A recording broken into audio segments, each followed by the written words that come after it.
Well, it's hot and dry out there, so how can you make sure your plants get enough water? Anchor Chelsea Deffenbacher gets all the best tips in this week's In the Garden, sponsored by Johnson Brothers Garden Market. I'm here with Caleb Johnson out at Johnson Brothers Garden Market, and today we're going to be talking about watering your plants. It's hot, it's dry. What are your tips?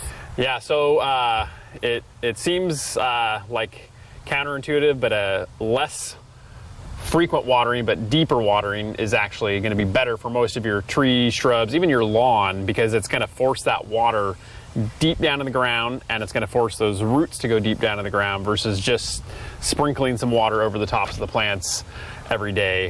Your plants will actually be happier if you do a deeper, longer watering. Okay, so what's the best way to do that? Yeah, so if you've got a sprinkler system, maybe up the time, run that a little bit longer, or if you're doing by hose or dripper, just make sure you're doing a longer watering, especially during this hot stretch. And then you also want to water earlier in the day. In the morning is better because that's going to have less water evaporating as you're watering, so you're not going to lose as much. And then the other thing I like to think about for this time of year is actually mulching some of your dry spots, because that mulch will actually hold in the moisture longer, closer to the roots. So those things will really benefit your plants and help them survive during this hotter little stretch we have at the end of summer.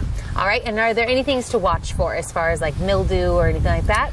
Yeah, that's a good point and a good question. Definitely with a lot of water and hot, humid conditions, you can have a breeding ground for powdery mildew, black spot, rust. So as you're scoping your plants, you want to look for that and treat it early on when you see it. If you've got copper spray, neem, or BT spray, those are all three really good ones to tackle those fungus, and get on it early before it spreads everywhere in your garden.